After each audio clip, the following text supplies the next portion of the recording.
السلام علیکم۔ یہ جو ملک کے موجودہ صورتحال جا رہی ہے جی، بڑی عجیب و غریب صورتحال بن گئی ہے، تو ہماری عوام بڑی پریشان ہے۔ اس میں سارا عوام کا نقصان ہو رہا ہے، اور عوام مطالبہ کر رہی ہے اپنے حکمرانوں سے اور اپنے قائدین سے اور اپنے لیڈروں سے کہ اس کا کوئی حل جو ہے وہ نکالا جائے۔ یہ اس کا حل نہیں ہے کہ کسی کو اٹھایا بند کر دیا، کسی کو اٹھایا جیل میں کر دیا، جس کی چاہے ضمانت منظور کرا لی، جس کی چاہے ضمانت ریجیکٹ کر دی۔ تو عوام کا یہ مطالبہ ہے کہ اس ملک کا کوئی نہ کوئی حل نکالا جائے، اور سب سے اہم حل اس کا مذاکرات ہی ہیں۔ سراج الحق صاحب نے کہا تھا کہ مذاکرات ہونے چاہیے، ان کی بڑی اچھی تجویز تھی مذاکرات کے لیے، تو وہ انہوں نے ایکسیپٹ کی بھی، کسی حد تک کی بھی، کسی حد تک نہیں کی، لیکن یہ اس کا حل صرف مذاکرات ہے، اور اس کا حل یہ پکڑ دھکڑ مار پیٹ اور مقدمے بازی حل نہیں ہے۔ حل آخر مذاکرات ہے۔ کوئی بھی مسئلہ مسائل ہو، اس کا حل آخر مذاکرات ہوتے ہیں۔ آپ یہ دیکھیں کہ عمران خان لور جو ہیں وہ کیا کچھ کہہ رہے ہیں۔ وہ ایک چھوٹا سا بچہ، اسے اس کے ماں باپ نے یا کسی نے تقریر لکھ کر دی، تو وہ اس میں کہہ رہا ہے کہ حضور صلی اللہ علیہ وسلم کے والدین کے بعد جو درجہ ہے وہ عمران خان کے والدین کا ہے۔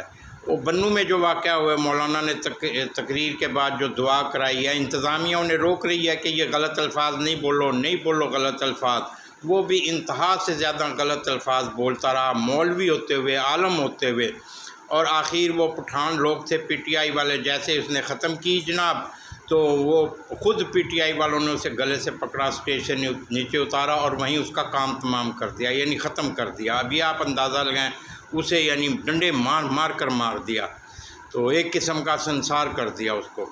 اور ایک اور خواتین ہیں، غالباً باہر ہوتی ہیں کہیں، وہ کہتی ہیں یہ عمران خان کے ساتھ جتنے بھی لبر لگے ہوئے ہیں، ان سب کا درجہ نعوذ باللہ صحابیوں والا درجہ ہے، یہ صحابی ہیں اپنے وقت کے، یہ اندازہ لگائیں۔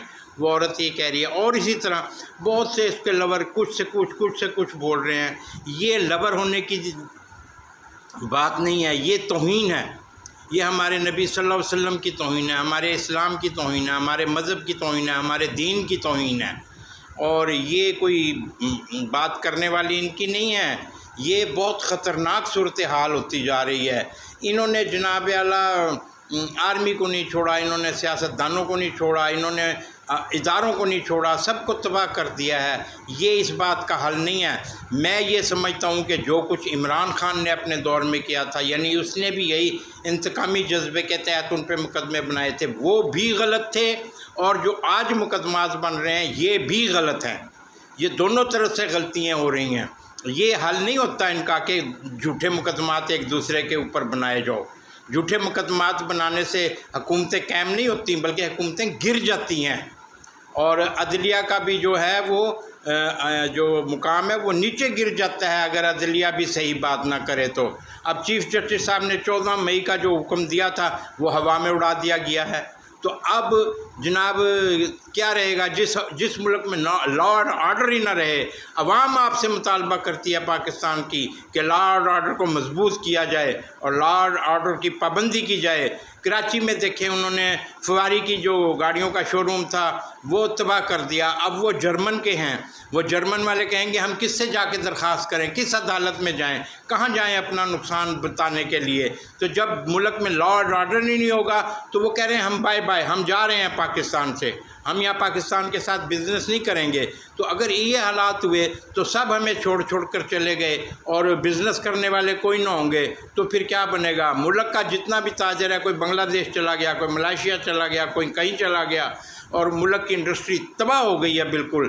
پاکستان کی عوام مطالبہ کرتی ہے، میں بھی مطالبہ کرتا ہوں کہ ان حالات کو جلد از جلد درست کیا جائے۔ اب وہ آئی ایم ایف دیکھیں، وہ آپ کو قرض دینے کے لیے تیار نہیں ہے، 6 ماہ سے آپ اس کی جناب منتیں کر لیں، ان کی ہر شرائط پوری کر رہے ہیں، یعنی کوئی شرائط ایسی نہیں ہے آئی ایم ایف کی جو آپ نے پوری نہ کی ہو، اس کے باوجود وہ آپ کو قرضہ دینے پر راضی نہیں ہو رہے ہیں۔